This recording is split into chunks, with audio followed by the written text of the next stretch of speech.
Ladies and gentlemen, welcome to my lecture, Quantitative Financial Data Analysis in MATLAB 2020.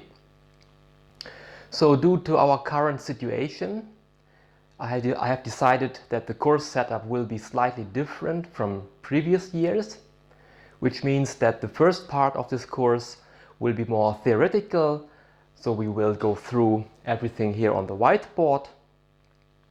And the second part of the course will be that I will make basically show you how to implement the methodologies that we discussed here in the first part in a computer program. Yeah? And then I will basically film the screen when I basically implement these methodologies so that you can follow what is going on. But first of all, the part of the lecture, the first part is more theoretical. We will derive everything so that you know basically what is behind the methods that we use. Yeah? So because this is what I think is very important, that you know what you are doing. Then the term paper. So in this course it requires a term paper that you have to write, and what I will expect you to do is basically that you can apply everything that we went through here in this lecture to a real-life example. I decided that I will use as an example, in the second part of the course, we will use stock market data, and in the term paper you will most likely, I'm not 100% sure, but probably I will give you cryptocurrency data, and you will be supposed to apply certain concepts to a new market environment, which might be somewhat interesting to some of you. Before we get started with this course, I would like to go through the students' feedback from last year. So here I printed it out as a hard copy, and of course I will probably also upload it on my Moodle webpage so that you can go through it by yourself. So the first question that the students were asked is, which factors promoted your learning, what went well? And then the feedback was as follows.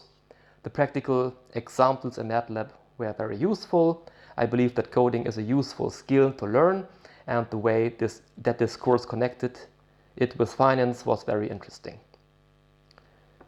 Then the second feedback, the lectures were great, the examples were concrete and understandable. A second course would be great. So a second course would be great. So I was thinking about that, and due to this positive student feedback, I also took this into account, and I decided to offer a follow-up course. Now, the follow-up course will be in spring next year, and this will be a mixed course for master students who already took this course and for doctoral students. So you will basically take the next step in MATLAB programming, and you will learn some new methodologies that basically enable you to create new artificial data sets, and which is maybe very useful. The next feedback was the explanations of the actions that were made in MATLAB was useful. In addition, the theory was well explained. The next feedback was good explanation, theory behind the actual code, very interesting, challenging and useful course compared to other courses in UFA. More courses like this could be provided more. The lectures in depth style into econometrics was extremely useful for understanding the methods as also for what we do in the MATLAB. The next feedback was the exercises and examples were good in the lectures. Then, going through the code in classes and illustrating matrix calculus very thoroughly. Thing that we used code blocks that was based really on something. Teachers' ongoing research made the lectures and learning more interesting. The code was also very well described during the lectures. So that's also what I was thinking about, so that's why I will go through both this time in the lectures. I will use stock returns, and the stock market universe as an example, and then in the term paper you will get crypto data, because I do research obviously in both fields. The next feedback was clear exercises and problem sets.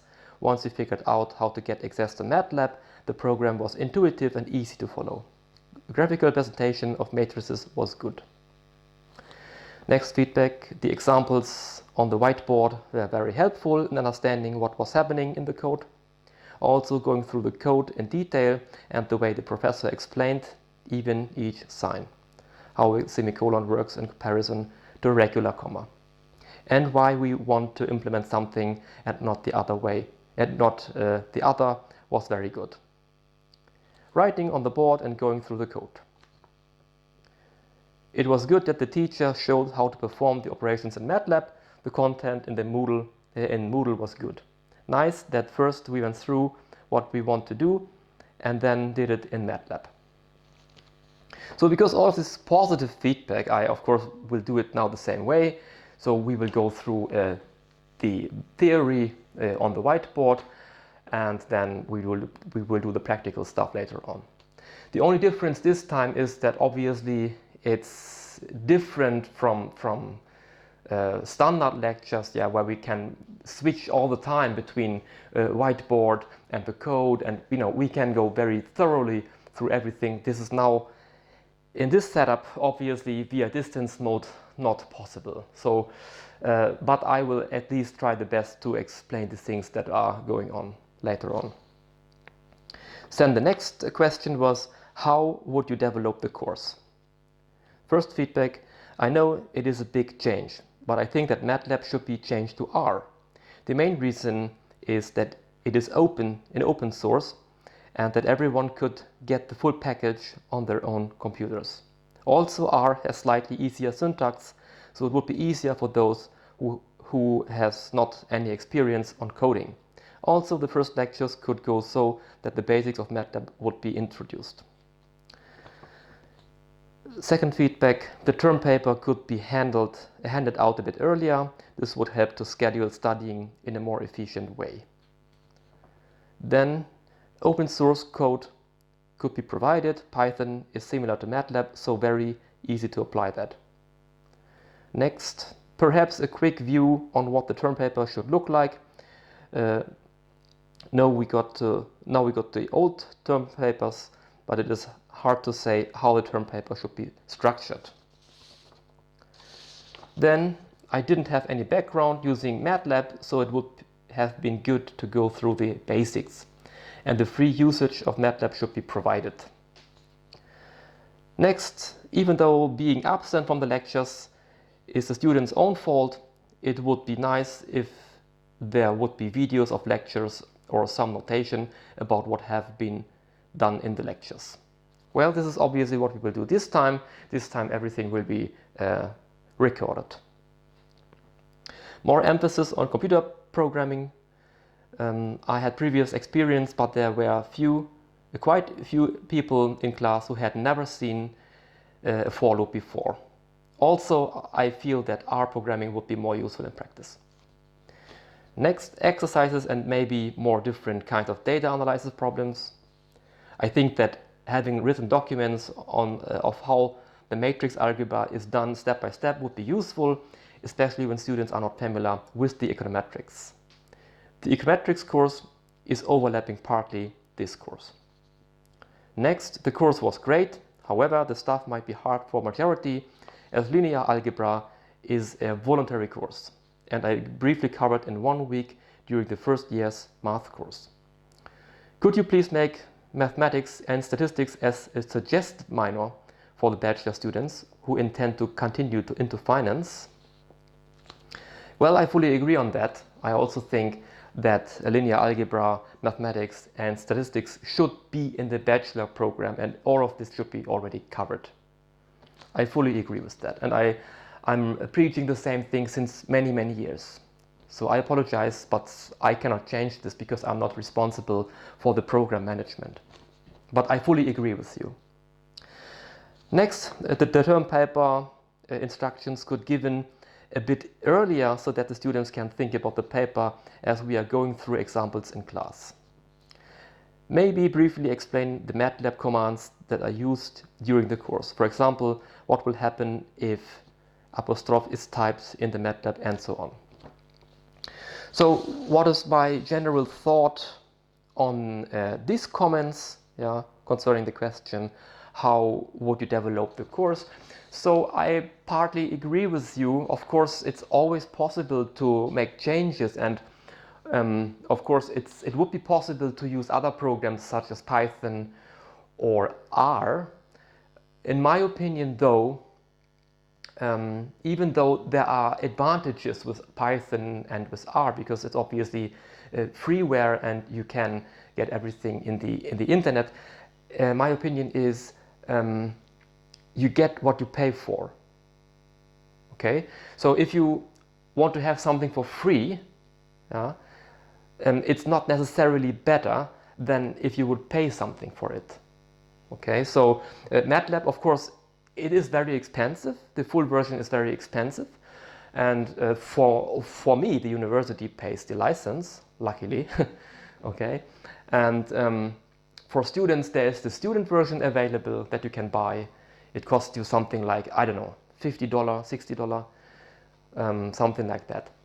And another possibility that I usually recommend to our students is either you acquire the student version or you download the full version. And as far as I know, you can use this full version, then you have this trial version and you can use it for about 2 weeks. And 2 weeks is fully enough to write the term paper, okay? Because this time you will only have 2 weeks for the term paper.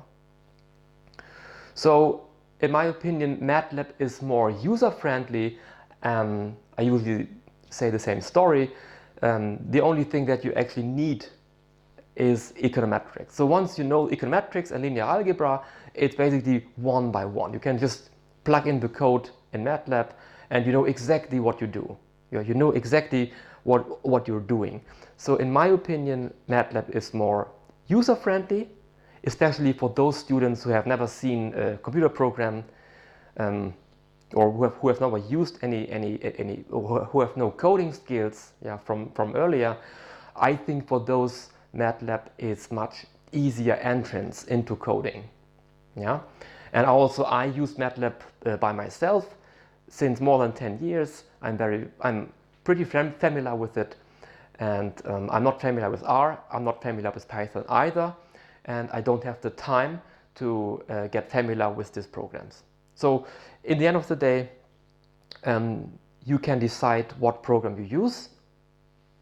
So, but the course needs to have some focus on something. So, and since I'm not familiar with R and Python, this course has to focus on MATLAB, and you are supposed to write the term paper in MATLAB.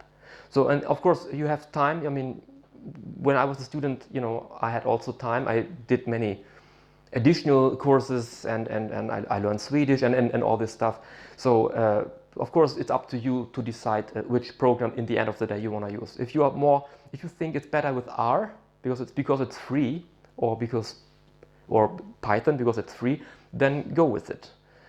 This is of course up to you, but this course I will not change to Python or R, because I think for students who have no experience, it's more user-friendly and much easier to get started.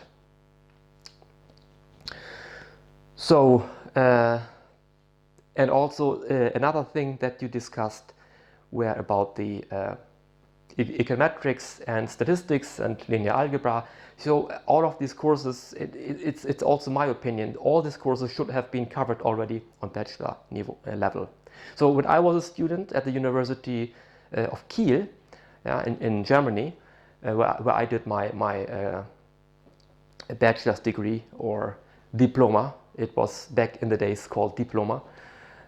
So I had all of the mathematics courses and linear algebra, heavy loads on mathematics and linear algebra already on the bachelor level.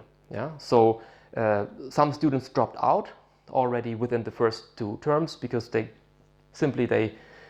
couldn't handle the mathematics. But this was a good thing, because it would be a nightmare if you are in a program, yeah, where you for some years, and then in the end, in the last 2 years, you recognize, well, I don't have the right skills here to continue, because I don't have the fundament in mathematics and statistics. So that's why I believe it's very useful to have the very tricky courses that are the fundament for everything. Yeah, microeconomics. It's also it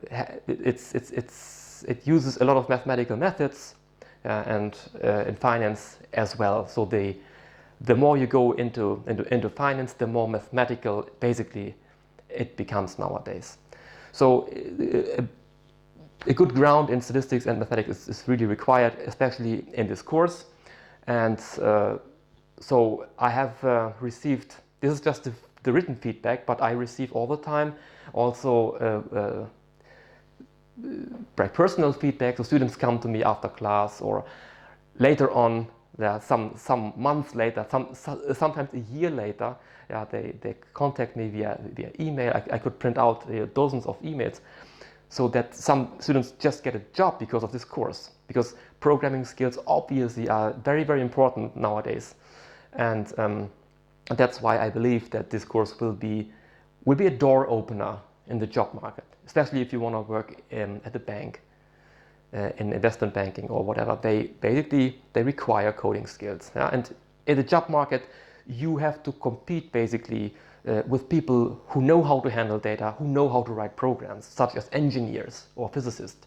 They apply for the same jobs nowadays that you do. Okay, so you have to compete with people who have very high level of quantitative skills. So that is the problem. So that's why you need this, and that's why you basically need to make yourself familiar with the basic mathematics and statistics that you need. Okay, so if it's not provided to you during